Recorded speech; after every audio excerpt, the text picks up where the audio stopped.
J'avais vu une annonce sur le pôle emploi. L'Académie de Paris recherchait des vacataires ou des contractuels enseignants.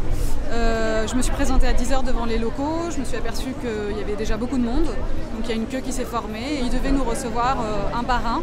Normalement pour d'abord une réunion d'information, puis un pré-entretien. Moi, je n'ai même pas pu rentrer dans les locaux. L'annonce indiquait qu'ils cherchaient des professeurs dans toutes les matières et ensuite, alors qu'on fait l'accueil, ils annoncent d'autres matières. Donc moi, en histoire-géo, j'ai pas pu rentrer parce qu'apparemment, ils ne voulaient pas de prof d'histoire-géo. Au moment où j'ai dû rentrer dans le monde du travail, je ne trouvais que des stages. À un moment donné, j'ai dû payer mon loyer, j'avais des frais, il fallait que je trouve un emploi. Je savais qu'ils engageaient des contractuels de temps en temps.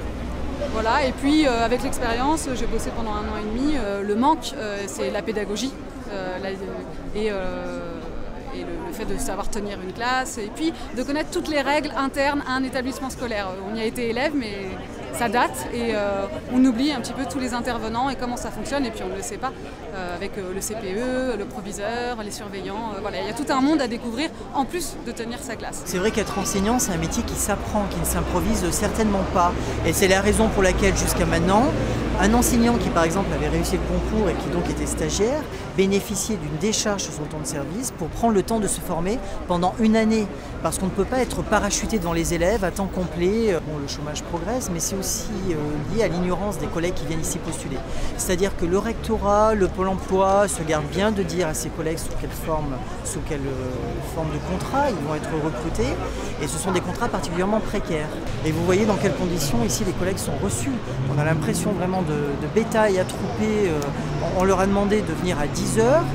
Sans leur préciser qu'ils allaient attendre 2-3 heures avant de pouvoir déposer leur dossier. Je vois même que le pôle emploi étant complètement dépassé par la situation, il en vient à récolter les dossiers sans l'entretien préalable individuel qui était prévu. Oui, on est là toute la journée. Dans le diplôme, original école. Globalement, le recrutement des contractuels a toujours été positif, d'autant plus qu'il passe par le filtre d'un entretien avec un inspecteur pédagogique et d'un avis pédagogique. Et même aujourd'hui, cette modalité-là, le filtre, c'est l'inspecteur pédagogique, c'est l'Éducation nationale qui recrute. Qu'il y ait 200 postes de moins, 200 postes de plus, on sera toujours amené à avoir une variable d'ajustement pour pouvoir combler les derniers ajustements en ressources humaines. Donc moi, une de mes premières responsabilités, c'est de faire en sorte qu'il y ait un prof dans chaque classe. Évidemment, d'abord tous les fonctionnaires et les enseignants qui sont arrivés par le concours, et ensuite à la marge des enseignants qui sont contractuels. La voie d'accès pour être enseignant reste le concours. Donc un bilan sera fait de cette journée, y compris dans le profil des candidats et dans les attentes de ces candidats. C'est vrai que le bon candidat, c'est celui qui après peut-être souhaite être enseignant et qui a une vraie motivation là-dessus. On est d'accord là-dessus. Mais après, est-ce que aujourd'hui c'est la majorité des personnes? Je ne peux pas vous le dire aujourd'hui. On fera un bilan.